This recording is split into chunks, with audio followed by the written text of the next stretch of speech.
Hello everyone, welcome to Playbook Pundits. We're the Sioux City Journal sports team here. Logan here did Athlete of the Week for this week. Featured Woodbury Central Zach Butler.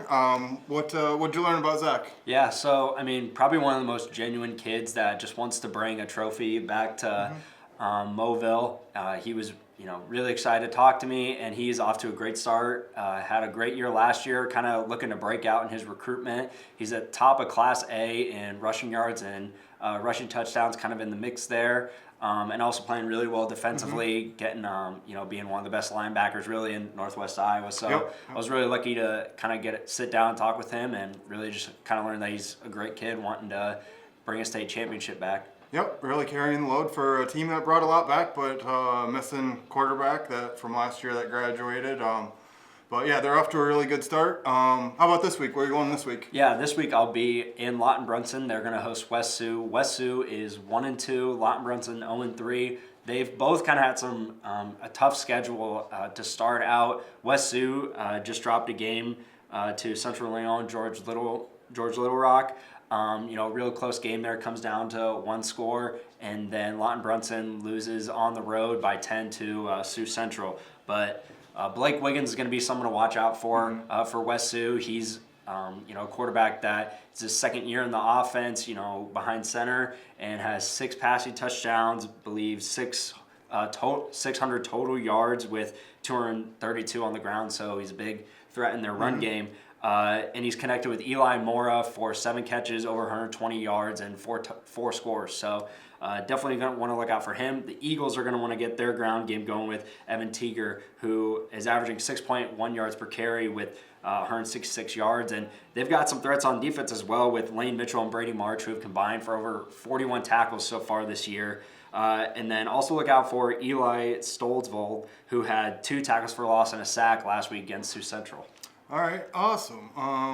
I will be going to South Dakota for Dakota Valley this week. You were in South Dakota last week for Elk Point Jefferson. What were some takeaways from that game? Yeah, so those were the 2 top teams between Elk Point Jefferson and Winter in Class 11B, and boy, it looked like it. They, Winter came out and they were trusting their ground game, bled a lot of time off the clock, and held Elk Point Jefferson to 69 rushing yards and had to rely on some big throws between Keaton Gale and Ashton Fairbanks to get a late score to avoid the shutout. I'm really hoping to see another rematch between them in the playoffs as they did last season. Yep. Yeah, awesome. I think that would be definitely something that could be in the cards. Last week I was in Ida Grove for OABCIG and West Lyon. That game ended up being a little more one-sided than I think a lot of people would have thought going in. West Lyon won it going away. I've seen West Lyon and Spirit Lake now back-to-back weeks. Between the two of them, I think I've seen the Class 2A state champion. I don't know which one quite yet, but I think between the two of them, they're right there at the top of the Class 2A. West Lyon doesn't even have Tate Hoff back. He was their leading rusher last year. Might have even been the year before that too, but all indications are that he's going to be back in a couple weeks. So that'll be a huge win for West Lyon and even more positives for them. OABCIG is a really good team too. Again, 1A team playing up to 2A. It just seemed like West Lyon moved the line of scrimmage, and that was kind of the game. But a lot to play for yet for OABCIG. They're right there in playoff contention and could finish atop their district. This week I'll be at Dakota Valley for DV and Tri-Valley. Tri-Valley's 3-0, had a couple close wins and then one blowout win. DV is 2-1, had a loss to Canton, but they have a really good offensive set of weapons on the outside between quarterback Drew Lucan and running back Jackson Boonstra. Boonstra had, I think, close to 1,200 yards rushing last year. And they're pretty solid defensively too.